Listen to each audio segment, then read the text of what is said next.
Samajwadi party का संविधान ही समाप्त हो जाएगा साथियों, क्योंकि वो समाजवादी पार्टी नहीं, अब वो समाप्तवादी पार्टी की कगार पर जाकर खड़ा हो गया है। दलित मतदाताओं को तो हम दारू मुर्गा पैसा पर खरीद लेंगे, जो अपने वोट को बेच सकता है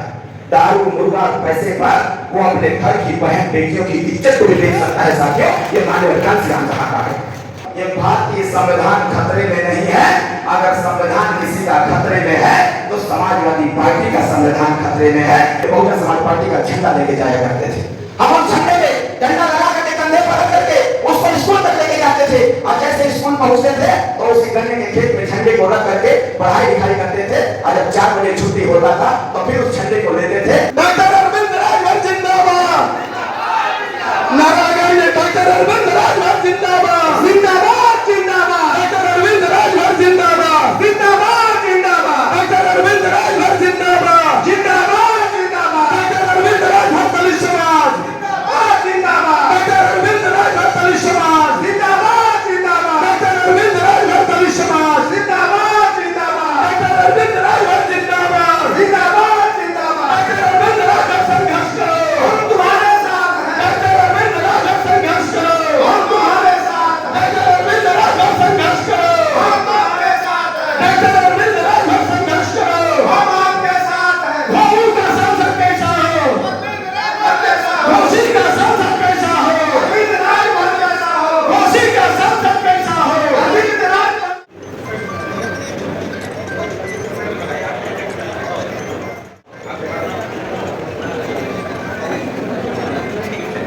दोनों हाथ ऊपर उठाइए, यहाँ जितने लोग उपस्थित हैं दोनों लोग हाथ ऊपर उठाइए, और हमारे बोलने के बाद बोलिएगा जय भीम, जय भीम, जय भीम, जय भीम, जय भीम, जय भीम, जय सुहेलदेव, जय सुहेलदेव। सबसे पहले तो मैं आप सबका स्वागत करता हूं। हम सभी लोग यहाँ पर बैठ करके चिंतन मंथन करने का प्रयास कर रहे हैं कि आने वाले 1 तारीख को आखिर हम निर्णय क्या करें। और साथियों, हमारा आपका मानना यह है कि इस देश के संचालन में ये देश सुचारू रूप से चले, इसके लिए डॉक्टर भीमराव अंबेडकर साहब ने जो 395 अनुच्छेद का एक संविधान दिया, उस संविधान के पहले पेज पर इन्होंने लिखा कि इस देश में समता, स्वतंत्रता, बंधुत्व और न्याय स्थापित। कहीं न कहीं जो दलित चिंतक थे उन लोगों से प्रेरणा लेते हुए डॉक्टर भीमराव अंबेडकर साहब ने हम सब के लिए, सभी लोगों के लिए जाति भावना से ऊपर उठ करके, धार्मिक भावना से ऊपर उठ करके लोगों को समान व्यवहार करने का नसीहत दिया। और भारतीय संविधान के पहले पेज पर उन्होंने लिखा कि इस देश में रहने वाले चाहे जिस भी जाति धर्म के लोग होंगे, उनके साथ जब सरकारों का गठन होगा तो सरकार जब बनेगी तो सरकार का ध्यान सभी लोगों की तरफ समान व्यवहार से होना चाहिए। आज हम सब लोग यहाँ पर चिंतित हैं, जिस प्रकार का माहौल देश और प्रदेश में चल रहा है, इस माहौल में कहीं न कहीं हम और आप, हम सब लोग इस बात को लेकर के चिंतित हैं कि आखिर हम लोग निर्णय क्या करें। साथियों, लोकतंत्र है और इस लोकतंत्र की मजबूती के लिए ही डॉक्टर भीमराव अंबेडकर साहब ने संविधान दिया, और उन्होंने कहा था कि इस देश में अब सबको अधिकार होगा अपनी सरकार का गठन करने का, इस देश में सबको अधिकार होगा अपनी शिक्षा दीक्षा ग्रहण करने का, इस देश में सबको अधिकार होगा स्वतंत्र रूप से अपना जीवन यापन करने का, इस देश में सबको अधिकार होगा अपना बहुमूल्य वोट देकर के अपनी सरकार बनाने का। कहीं न कहीं हम सबके जो मार्गदर्शक रहे, प्रेरणा स्रोत रहे डॉक्टर भीमराव अंबेडकर साहब ने, जिनकी इतनी बड़ी सोच रही हो और उनके सोच के अनुसार इस देश को संचालित करने का काम किया गया हो, और यहाँ पर बैठ करके हम उनके अनुयायी अगर इस बात का निर्णय नहीं ले पा रहे हैं कि आने वाली 1 तारीख को हमको करने की क्या आवश्यकता है, तो आज घर जाकर के भारतीय संविधान के पहले पेज को पढ़ने का प्रयास करिएगा। कभी भी किसी भी हमारे संविधान में किसी जाति की चर्चा नहीं हुई। डॉक्टर अंबेडकर साहब ने जब एक वोट का अधिकार देने का काम किया तो वही डॉक्टर साहब ने कहा था कि आप अपना वोट बहुत सोच समझ के देना और देश के लिए देने का काम करना। आप अपना वोट अपने देश के निर्माण के लिए देना, आप अपना वोट अपने बच्चों की भविष्य के लिए देना, आप अपना वोट अपने क्षेत्र के विकास के लिए देना, आप अपना वोट अपनी महिला सुरक्षा के लिए देना, आप अपना वोट इस देश में रहने वाले हर जाति समुदाय की सुरक्षा के लिए देना। कहीं न कहीं साथियों, आज यहाँ हम और आप, हम सब लोग बैठे हुए हैं, और बैठ करके अगर इस बात पर हम लोग चिंतन मंथन कर रहे हैं कि हम सभी लोग विभिन्न गांव से चल करके आए हैं और सभी लोगों की एक ही सोच है कि हमारे क्षेत्र का विकास हो, हमें काम करने का अवसर प्राप्त हो। लेकिन मुझे एक बात समझ में नहीं आती है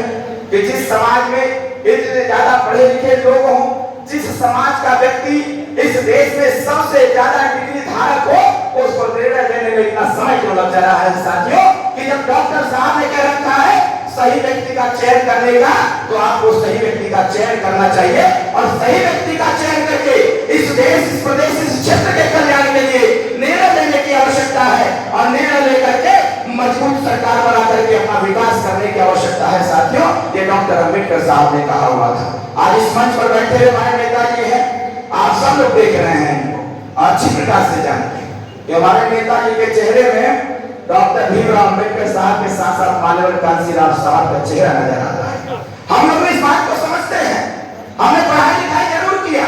मेरी पढ़ाई लिखाई कभी नौकरी के लिए नहीं रहा। मेरी पढ़ाई लिखाई, मैं भी मान्यवर कांशीराम साहब के बारे में जब बाबू जी हमको बताए, जब इन्होंने बताया कि मान्यवर कांशीराम साहब की सोच क्या थी, हम उनके पीछे क्यों दीवाना हो गए, हम उनको साइकिल पर बैठा करके गांव गांव क्यों जाना चालू किए, जब इस बात की जानकारी बाबूजी के द्वारा हम जैसे लोगों को दिया गया तो दीवानगी हम लोगों के सर पर भी चढ़ गया। मैं एक छोटी सी घटना बताना चाहूंगा। जब मैं छोटा था, जब मैं अपने स्कूल पढ़ने जाता था, तो बाबूजी जब बहुजन समाज पार्टी के जिला अध्यक्ष हुआ करते थे, तो उस समय हम अपने झोले में बहुजन समाज पार्टी का झंडा लेके जाया करते थे। हम उस झंडे में डंडा लगा करके कंधे पर रख करके उसको स्कूल तक लेके जाते थे और जैसे स्कूल पहुंचते थे तो उस गन्ने के खेत में झंडे को रख करके पढ़ाई लिखाई करते थे और जब 4 बजे छुट्टी होता था तो फिर उस झंडे को लेते थे और नारा लगाते हुए चल देते थे घर की तरफ। साथियों, ये छोटे में हम लोगों ने भी करने का काम किया था। आज नेताजी यहाँ पर बैठे हुए, आप स्वतः सोचिए कि आखिर आपके हिस्से की बात कौन करेगा, आपकी रक्षा सुरक्षा की बात कौन करेगा, आपकी भागीदारी की बात कौन करेगा। आज हमारे विपक्ष के लोग या हमारे पत्रकार साथी भी लोग प्रश्न पूछते हैं, ये पत्रकार साथी प्रश्न पूछते हैं कि विपक्ष आरोप लगा रहा है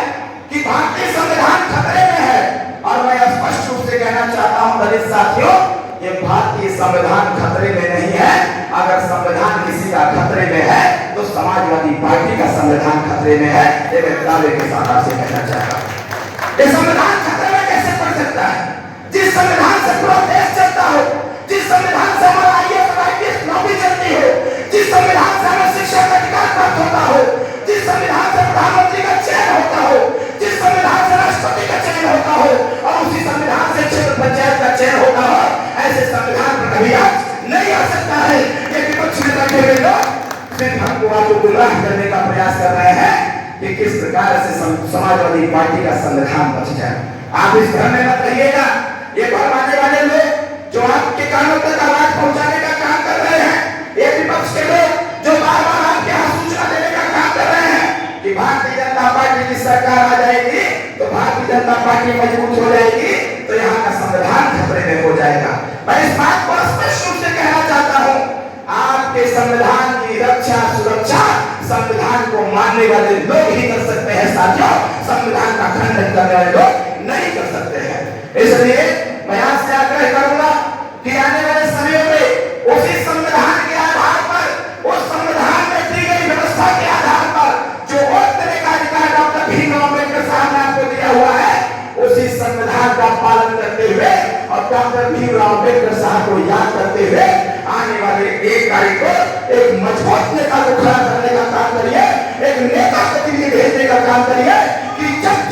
भारतीय संविधान पर कोई विपक्ष टिप्पणी करेगा तो उस समय उस दिल्ली की पंचायत में खड़ा होकर के ये आपका बेटा, आपका भाई संविधान की रक्षा करने का काम करेगा। विपक्ष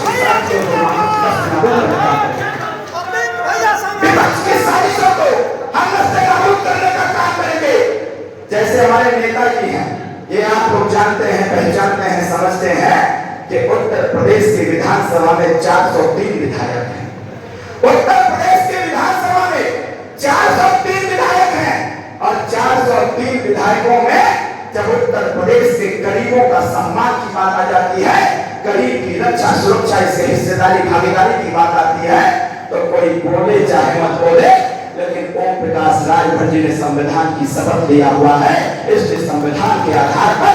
गरीबों की भागीदारी के लिए, इनकी रक्षा सुरक्षा के लिए डंके की चोट पर चढ़ के आवाज उठाता है कि इस देश में अगर हम लोग हैं तो हमको भी हमारा हिस्सा चाहिए, हमको भी हमारा भागीदारी चाहिए, हमको भी हमारी रक्षा सुरक्षा चाहिए। साथियों, मैं इस बात को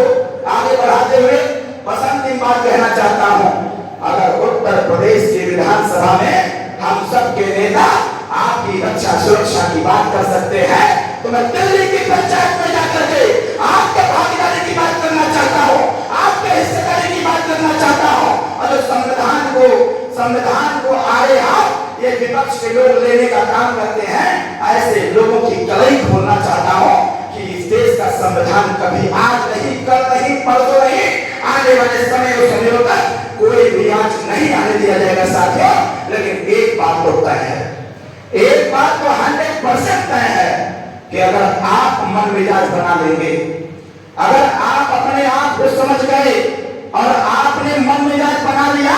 तो मैं 100% गारंटी के साथ कह रहा हूं दलित समाज के लोगों, जो संविधान को तोड़ने की बात ये समाजवादी पार्टी के लोग करने का काम कर रहे हैं, उनका संविधान जरूर टूट जाएगा 1 तारीख के मतदान के बाद और 4 तारीख के परिणाम के बाद। इसलिए मैं आपसे आग्रह करूंगा, आने वाले 1 तारीख को हम सब लोग मिलकर के एक दूसरे का सहयोग करते हुए, एक दूसरे का सम्मान करते हुए, भारतीय संविधान को मानते हुए, भारतीय संविधान के समता स्वतंत्रता बंधुत्व न्याय को स्थापित करने के लिए आने वाले 1 तारीख को चुनाव निशान छड़ी का बटन दबाना है। साथियों, चुनाव निशान छड़ी का बटन दबाना है और चुनाव निशान छड़ी का बटन दबा करके ये बता देना है कि जो घोषी से आवाज उठा रहे हैं, जानते हैं क्यों आवाज उठा रहे हैं? दलित समाज को उत्तर प्रदेश के राजनीति का सबसे खलिया वोटर मानते हैं समाजवादी के लोग। समाजवादी के लोग दलित समाज के मतदाताओं को सबसे खलिया मानते हैं। और पता है साथियों क्या कह रहे हैं? ये समाजवादी के लोग पता है क्या कह रहे हैं? साजिश रच रहे हैं। किस बात की? ये एक तो छोटा सा चुनाव हुआ था, घोषी उपचुनाव का। अब घोषी उपचुनाव में इन लोगों ने आपके सम्मान को बेचने का काम किया है। इनके दिमाग में यही चल गया है, ये दलित समाज खलिया मतदाता है, हम इनको पैसा देकर के खरीद लेंगे। ये आपके चट्टी चौराहे पर चर्चा है, आपके बाजारों में चर्चा है, गांव की गलियों में चर्चा है। ये समाजवादी के लोग इस बात को कहते हुए पाए जा रहे हैं कि दलित मतदाताओं को तो हम दारू मुर्गा पैसा पर खरीद लेंगे। आप यहाँ इतने लोग बैठे हुए हैं, क्या दारू मुर्गा पैसा पर बिकने वाले बैठे हैं क्या? जो चलिए फिर ये समाजवादी के लोग क्यों इस बात को कह रहे हैं? आप याद करिएगा, मानव कांसीराम साहब एक पहले चलाते थे तो एक बार जरूर बोला करते थे वो कि जो अपने वोट की कीमत को नहीं समझ सकता वो अपने घर की इज्जत और सम्मान को नहीं समझ सकता। साथियों, ये मानव कांसीराम साहब कहा करते थे। और वही मानव कांसीराम साहब कहा करते थे कि जो अपने वोट को बेच सकता है दारू मुर्गा पैसे पर, वो अपने घर की बहन बेटियों की इज्जत को भी बेच सकता है। साथियों, ये मानव कांसीराम साहब का है। कांसीराम साहब के चेहरा है माननीय नेताजी और उनके चेहरा है अरविंद राजभर। मैं इस बात को गाँव में कह रहा हूँ, ये जो लोग घूम घूम के कह रहे हैं कि इनका हम वोट खरीद लेंगे, तो ऐसे लोगों को मुंहतोड़ जवाब देने की आवश्यकता है कि तुम्हारे पास इतना पैसा नहीं है कि तुम दलित मतदाताओं के वोट को खरीद लो, बल्कि दलित मतदाता स्वाभिमानी है, ये अगर ठान लेगा तो तुम्हारे पैसा का थाह लगा देगा और तुमको बर्बाद करके बता देगा कि तुम्हारा संविधान खतरे में ही नहीं बल्कि आने वाले समयों में समाजवादी पार्टी का संविधान ही समाप्त हो जाएगा। साथियों, क्योंकि वो समाजवादी पार्टी नहीं, अब वो समाप्तवादी पार्टी की कगार पर जाकर खड़ा हो गया है। इसलिए मैं ज्यादा कुछ नहीं कहते हुए आने वाले 1 तारीख को चुनाव निशान छड़ी का बटन दबा करके अपने मान सम्मान, अपने स्वाभिमान की रक्षा करने की अपील करते हुए बहुत बहुत बधाई देता हूँ और बड़े बुजुर्गों के चरणों में प्रणाम करते हुए अपनी वाणी को विराम देता हूँ और अपने नेता, हम सबके नेता माननीय नेताजी के चरणों में प्रणाम करते हुए अपने वाणी को विराम देता हूँ। जय श्री जय भीम, जय भारत, भारत माता की। बहुत बहुत धन्यवाद।